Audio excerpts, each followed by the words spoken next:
Imagine willingly letting the world's deadliest venom flow through your veins. Not as an accident, not as a punishment, but as a scientific experiment on yourself. There was a man who did exactly that. A scientist so obsessed with understanding snake venom that he injected himself over 200 times. Some called him a genius. Others said he was a madman playing with death.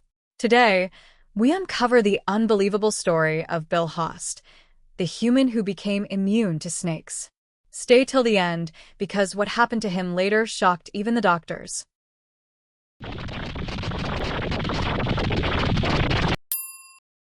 Bill Haast wasn't born a scientist.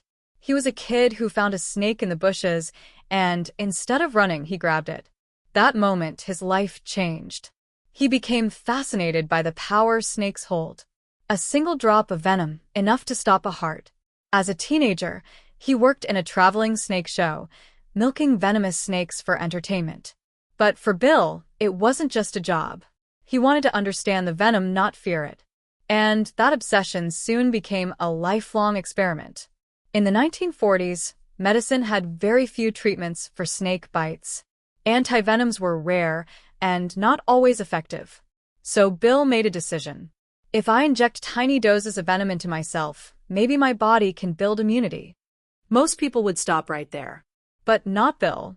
He began injecting diluted venom from cobras, rattlesnakes, vipers, the deadliest on Earth. Not once.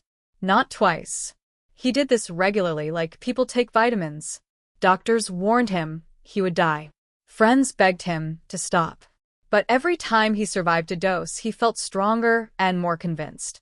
His blood literally became anti-venom. Bill didn't just inject venom. He was bitten. A lot. 172 documented venomous snake bites. 20 near-death experiences. Countless injections by choice. He passed out. His organs failed. He was hospitalized many times. But he always came back. Doctors were stunned. His body had done the impossible. His immune system became unbreakable against venom. He became famous as the Snake Man of Miami. People traveled miles just to see him handle dangerous snakes like they were kittens. Here's the craziest part. Bill's blood didn't just protect him. It saved other people.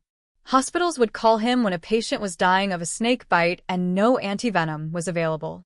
Bill would literally donate his blood, and the person would survive. His blood was so special. It became a last hope cure. Imagine that. Your crazy experiment ends up saving lives. He became living proof that humans can adapt to poison. Bill Haast lived a long, active life, handling snakes into his late 90s.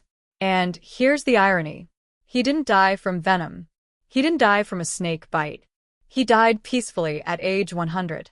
Yes, 100. Doctors believe that constant exposure to venom may have strengthened his immune system, helping him fight disease and inflammation. His risky obsession may have been the reason he lived so long. Bill Haast proved something extraordinary.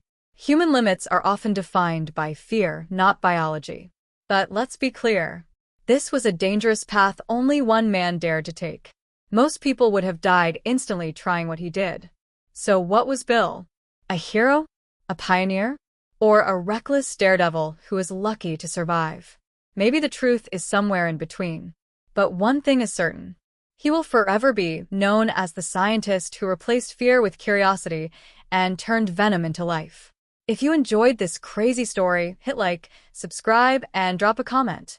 Would you ever try something this dangerous for science?